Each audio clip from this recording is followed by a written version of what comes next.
కాంగ్రెస్ పార్టీకి ఇది clear majority కాదని బీఆర్ఎస్ కూడా గతం కంటే వెనుకబడిందని రాష్ట్ర బీజేపీ చీఫ్ రామచంద్రరావు అన్నారు. బీజేపీకి ఓటు శాతం పెరిగిందని చెప్పారు. బీజేపీ ఓటింగ్ ప్రాంతాల్లో మజ్లిస్ పార్టీ బీఆర్ఎస్ కాంగ్రెస్కు మద్దతిచ్చిందన్నారు. కాంగ్రెస్ బీఆర్ఎస్ మజ్లిస్ ఒకటయ్యాయని రామచంద్రరావు అన్నారు.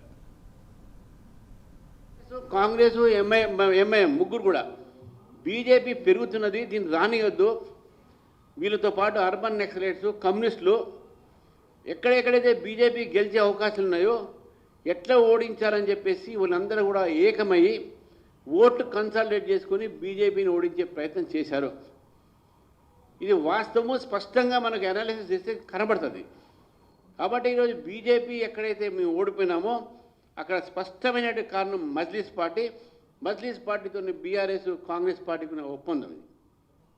ఈరోజు నిజంగా మాకు సంతోషం ఉన్నది. ఈరోజు భారతీయ జనతా పార్టీకు మేము ఎంతో ఊహించుకో 700 వస్తాయి, 800 వస్తాయి స్టేట్ మొత్తం. మేము ఎక్కడైతే రెండు బలమైన పార్టీలు ఉంటాయో, మీరు కేరళలో చూడండి, యూడిఎఫ్ ఎల్డిఎఫ్, ఇప్పుడిప్పుడే మేము వస్తున్నాం.